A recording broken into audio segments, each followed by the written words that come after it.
Peace to the 12, man. The Spirit hopped on me today to do this lesson, man. All right, so the title of this video is The Color of Adam. I got a comment about a month, maybe 2 months ago by this dude, Jughound, from my Sasquatch video. All right. And he said, would this make Adam Sasquatch kind? Doesn't it say that Adam was ready? I am humbly asking because I've never read the Bible before. Well, if you never read the Bible before, why would you be making that comment that say, doesn't it say Adam was ready? But nonetheless, I say I will answer this in another video. Stay tuned. Then he say, you still haven't answered any of my questions. When do all these answers you have made make the screen? Well, first of all, I did answer this question before on the Sasquatch video. The so-called Sasquatch video. I answered this question. He just didn't like the answer. You see, that's what people say. But I'll answer this, though. It says, when do all these answers make the screen? You brothers got to understand something, man. The way with me is I don't just make a video. Okay, I don't just make a video random. Sometimes I do it, but if I do, it's going to be like a short video. But I don't just make a video, all right? I have to be inspired to do anything that I do on this platform. I have to be literally inspired. Like right now, that's why I'm doing this video. All right, because oftentimes I've already had all the slides done for the PowerPoint, but the Spirit ain't really on me to do the video because I feel like I'm going to be sloppy with it, so I don't record. And then days later, I'll record because I feel as if I'm inspired to do so. So that's why I don't answer questions immediately. That's just to answer y'all's questions. But he said, let me highlight this. What does make Adam of the kind? Doesn't it say that Adam was ready? Well, first of all, it doesn't say Adam was ready. That's not in the scriptures. And we're going to touch on this term ready too. We're going to touch on the term white. We're going to touch on the term ready. All right. And we're going to get the color of Adam because I did a video not too long ago. Y'all can look it up. I think I titled it The Mud Man. All right. And in that video, The Mud Man, I mentioned that Adam's skin had to have been dark because his skin came from the dust of the ground. And remember, in the garden that he was within, it had everything. The trees bearing herbs, the seeds, the fruits, meaning he had to have fertile ground. And the more fertile the ground, the darker the dust. All right, I did a whole video on that. But nonetheless, these are all the times ready is used. So he said Adam was ready. Doesn't it say Adam was ready? No, it doesn't. Okay? The term ready is only used 4 times in the entire Bible. You understand? All right. It says ready, ready, ready. And this is talking about David. I believe this is talking about David. And this is Songs of Solomon. Speaking about the Lord. And then you got the Lamentations 4 and 7. They're more ready. All right, we're going to get on ready first. But first I'm going to touch on this term white. Because when I did that video, I did a video a while back titled The Lie of White Jesus. All right. And in that video, I had this guy in my comments, more than likely an Edomite. He responded on that video in the comments with a comment, which was this scripture right here. Songs of Solomon 5 and 10. He says, my beloved is white and ruddy, the chiefest among 10,000. So, he kind of threw that in there as if he was about to hit me with a gotcha moment. But what does it mean in this term? What does it mean when it says my beloved is white? Is it talking about his skin complexion? Well, let's read on. You understand that the term white was not originally made for skin color. It damn sure wasn't talking about skin color at this time period. Let's go to the etymology, meaning origin of the word. White, Old English, bright, radiant, clear, fair. White to shine, brighten, gracious, friendly, favorable. You see, now what we have today is we have color codes, right? By color codes, that's conventionally, oh, you see this guy, oh, he's black. Oh, you see this guy, he's white. Oh, you see this guy, he's yellow. Made up terms, color codes that didn't exist at the time that this was written. That's for damn sure. But also, see why they call us black. We're going to see why they call us black and why they call themselves white as well, because it's also power in these words. All right. Like it says, graciously, friendly, favorable. All right. Meaning characteristic of pertaining to white people. So they try to make themselves as gracious, friendly, and favorable. All right. And this bright, like they're just big enlightener, man. But really, white lies is more there. But anyway, so they call themselves white. White means to shine, bright, radiant, clear, gracious, friendly, and favorable. What do they call us? They call us black. All right. So white can be used as a characteristic of white people's skin, or it can be used to talk about bright, radiant, shining, right? Well, black can be used for the color of someone's skin, but look what also black means. We're going to also see what black means. The meaning: fierce, terrible, wicked, without light, moral or spiritual, niger, wicked, malicious, bad, unlucky. So this is why they call us black. They're essentially calling us evil, terrible, and wicked, and without moral or spiritual value, man. Which is why they call us black. That's also why, in this truth, what do they call us? What does the media call us? What's your average person call us? The average person calls us the black Hebrew Israelites. Most of us, the ones that are one of us that know what's going on, we don't call ourselves black, and we damn sure don't call ourselves black Hebrew Israelites. So, one would ask the question as to why do they put the black in front of the Hebrew Israelites? I'll tell you why. Because secretly, they're calling us the wicked or the terrible or the moral or without morals or spiritual Israelites. That's what they're calling us, really. It's really an insult, man. So coming back to this, so we know that white can mean skin color, quote unquote, which is relatively a new term, more so in the 1600s. But and this wasn't written in the 1600s. But anyway, well, this translation was. But what was I saying? Slovakia. Oh, let's see which context this is used in this term when it says "my beloved is white." And we're gonna get ready because that's the most important part. But just bear with me. How long we got? I'm 8 minutes in. All right. Let's see what term. Let's see how white was used in this context. This is white, H6703. All right. The word here is sakah. All right, or sak. It says white, dazzling, glowing, clear, bright. All right. So he's saying that his beloved is bright. Now let's go to this word ruddy. Let's go to this word ruddy. All right. Now we can go to ruddy.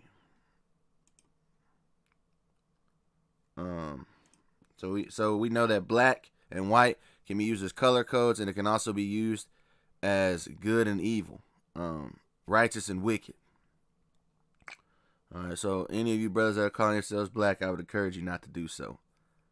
But yeah, the term white in this context, you see, sak, all the way back to here, which means dazzling, glowing, clear, and bright.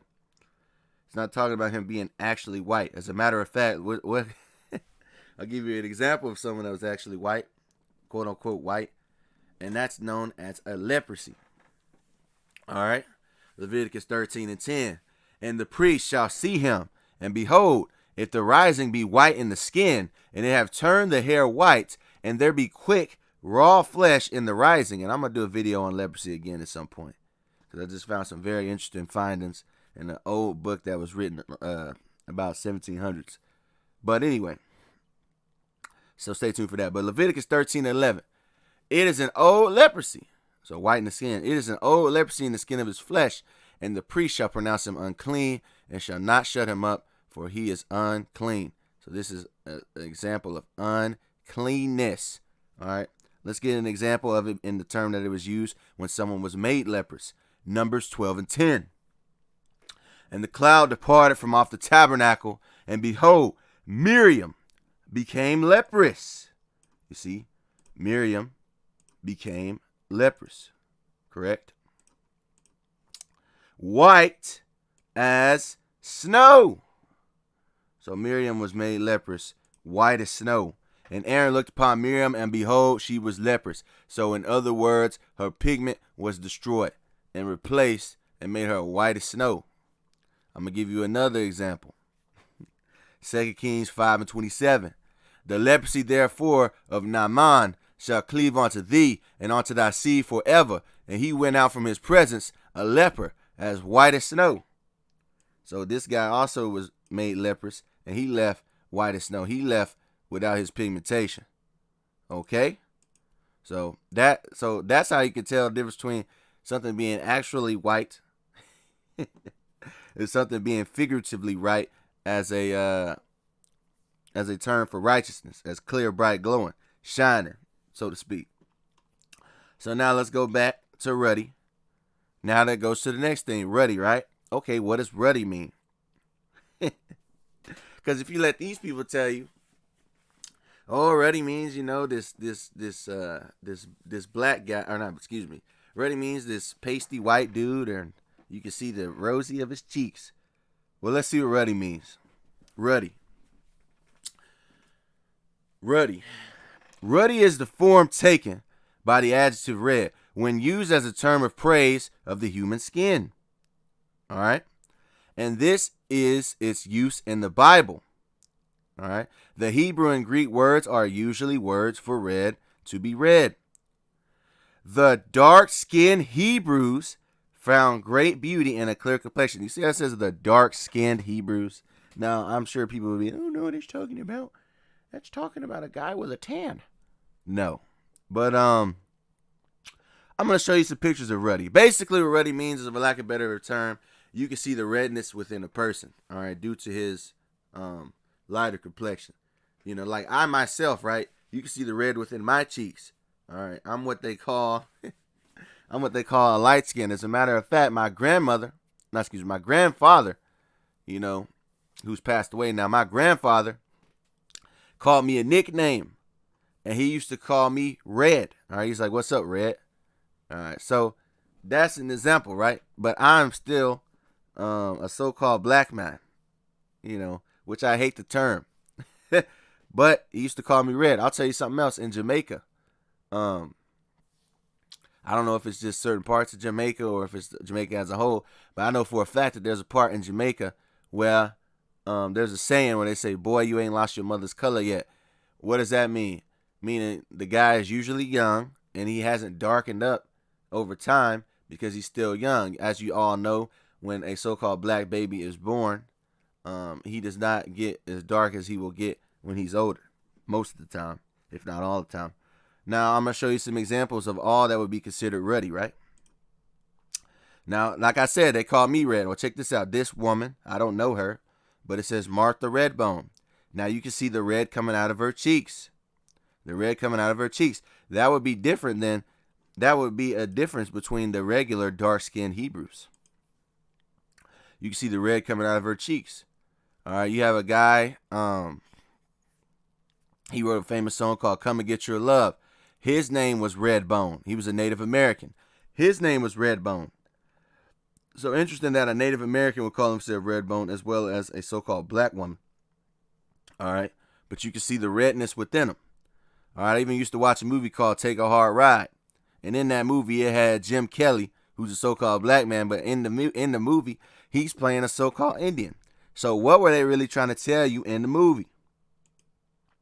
And then you have this woman who would also be considered ruddy if I was being fair, which is a so-called white woman, or at least she looks like a so-called white woman. And you can see the redness in her cheeks. So ruddiness can be applied to people of different complexions. That's what I'm telling you, all right? But I'm going to go a step further. Just look up ruddy animals, right? Now this is a white rabbit. All right, you see the white rabbit? Even kind of has the red ears, whatever. That's his blood. That's the translucency of his blood. This is a white rabbit. Now this is a ruddy rabbit. You see the brownness of the rabbit? You see that? That brownness of a rabbit looks a lot like Mr. Redbone here. So this is a white rabbit, this is a ruddy rabbit. Why is there a difference? Why is there a difference between when you talk about a white rabbit and a ruddy rabbit? Okay. Now, this is that ruddy rabbit. He looks exactly as Jim Kelly looks. All right. This is the brother Jim Kelly. Jim Kelly is a ruddy so-called black man. All right. Still don't believe me? Okay. Look at a white duck. See that? And this is a ruddy duck. This ruddy duck is brown in complexion. You see that? All right. But it has that red tinge to it. They all have that reddish tinge to it. But they're brown. All right. Let's go to here. A white horse and a ruddy horse. A ruddy coat. You see that brownish red tinge. All right. A red heifer. This red heifer is brown. All right. Then you have the white cow. Notice they're putting distinctions between white and ruddy. Why is that? And yet when you go to skin color, it's just one and the same. All right. Because you're going to understand that red has what you call an archetype. An archetype means the original model from which something is developed or made. All right. In other words, there are many different types of red. All right. There are many shades of red. That's an archetype. There are types of red. You can see these brown parts of red, and you can see these these bleeding types of red. All right. Really out there. All right.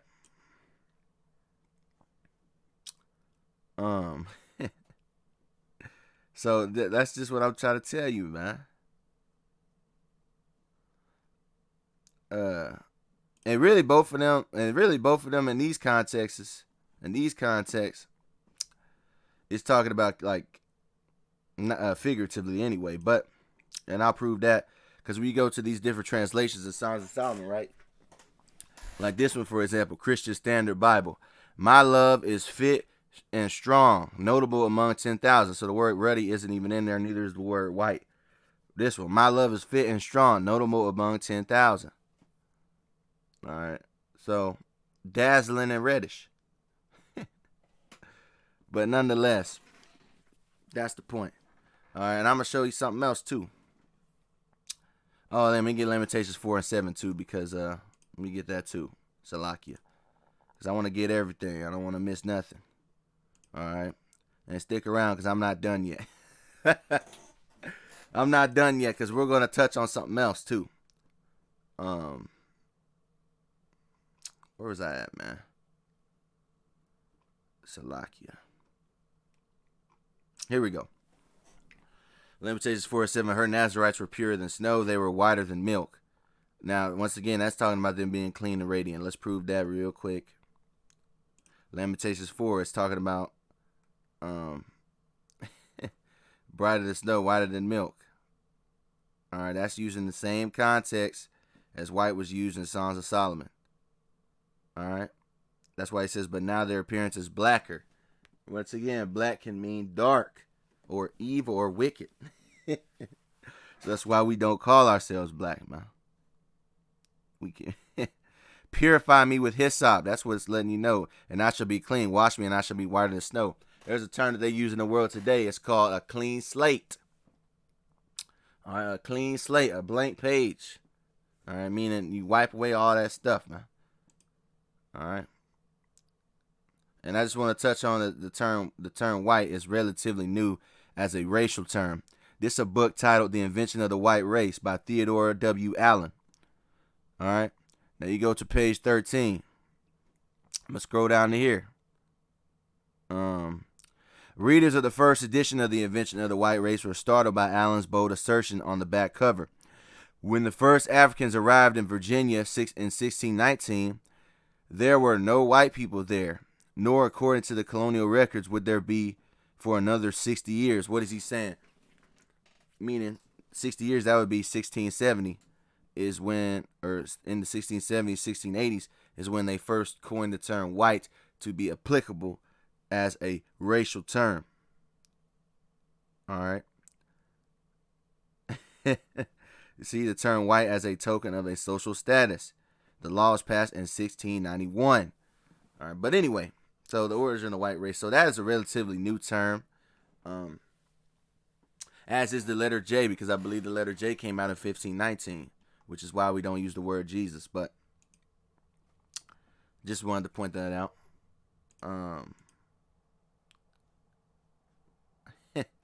Now, what I want to do now, real quick, is I'm going to talk about the Table of Nations. All right, before I get up out of here, I got like what? I got about 7 slides left. I just want to touch on the Table of Nations before I got up out of here. All right, you got Israel, you got Edom, you got India, Assur, Syria, Arab, Ishmael, Moab, Ammon, and on down. I'm not going to read all of them, but y'all see it. Now, you know what's interesting about this? And I'm going to do a video, most high willing. I'm going to do a video on all these nations, all these seed lines, where they can be traced from, what they look like, their original appearance. Sometime in the future, that's going to be a long time from now, more than likely, but you never know, you know. But so let's go to the sons of Ham. All right, the Hamites. All right, when we go to the Hamites, that means we're about to be talking about Ethiopians, the Egyptians, the North Africans, the South Africans. All right, so let's go there. Ham, the youngest son of Noah, born probably about 96 years before the flood, and one of the 8 persons to live through the flood. He became the progenitor of the dark races, not the blacks, but the Egyptians, the Ethiopians, the Libyans, and the Canaanites. See, he made a distinction between the blacks, the so-called Negro, and these other nations. And he also just told on himself because he said the Egyptians were of the dark races. Okay, well then that would mean, why did they think Paul was an Egyptian, and could they not distinguish that? Why could they not distinguish their brother Joseph from the Egyptians? I'll tell you why. Because they had the same complexions. And we're gonna go down to another part. This was in biblical training. Now we're gonna go to the Zondervan Bible Dictionary. He became the progenitor of the dark races. Who? Ham. Not the Negroes, but the Egyptians, the Ethiopians, the Libyans, and the Canaanites. All right, so black and Negroes are interchangeable when you talk about these writings. So we got the Hamites. We know their skin complexion. Now let me ask you a question. You're going to find out that all these different nations, except this one, all these different nations are various shades of brown. All right, except one. And we already touched on that ruddy can look brown, right? All right, the word ruddy, there's a word ruddy and there's a word red. All right, and we're going to find out why this man in particular was called red. All right. Out of all these different sons, now this is what I wanted to get to for all these different sons, all these different nations. You got Shem, Ham, and Japheth. Never tell you what his complexion is. You got Cush, Mizraim, Phut, Canaan. When they were born, they don't give you their complexions. Gomer, Ashkenaz, Rippoth. They don't give you none of their complexions. You ever notice that? Right?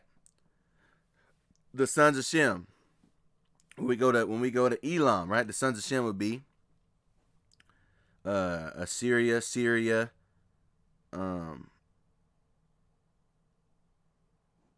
Ishmael.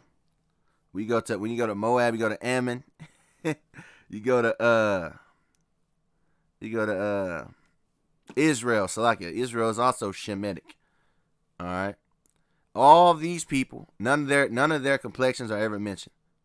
All right, none of their complexions are ever mentioned. Israel's complexion isn't even mentioned when he's born. I'm talking about when they're born. All right, you have instances of people's pigments being mentioned, but I'm talking about when they're being born. All right. So,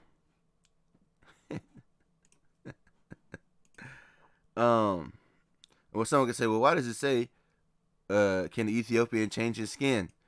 The term Cush means black. All right, the Ethiopians were a very, very dark skin. a very dark-skinned people, you know.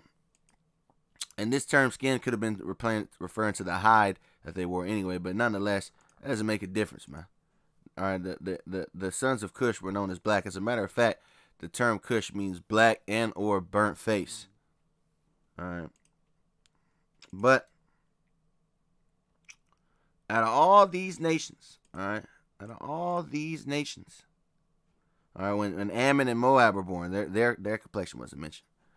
But there is one nation, there is one person whose complexion was mentioned, and it didn't use the term ruddy when it mentioned them. I wonder why. Genesis 25 and 25, right? And the first came out red all over, like an hairy garment, and they called his name Esau. All right. So he came out red, man. He didn't say he came out ruddy. Please tell me why it didn't say he came out ruddy and rather it said red. All right. Because when he came out red all over, it would be like this. You see that? You see red all over. All right. You see, even these people with the reddish tinge is not all over their body. You see? But there is people that have red all over their body. And what is that really? It's their blood peeking through their skin. All right. It's a form of translucency. All right. And I will definitely be going into that in a later video. And the term red was used to describe Esau, not the term ruddy. I wonder why. And when you go down to Exodus 39, red is going to be used again. And they brought the tabernacle. This is Exodus 39, verse 33. And they brought the tabernacle onto Moses, the tent, and all his furniture, his tocks, his boards, his bars, and his pillars, and his sockets. And the covering of ram skins dyed red. All right, so they were dyed red. That means when he came out looking red, he was looking like a dyed garment. All right, you didn't dye your ram skins a shade of brown.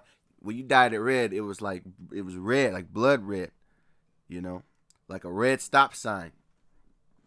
And the coverings of ram skins dyed red, and the coverings of badger skins in the veil of covering.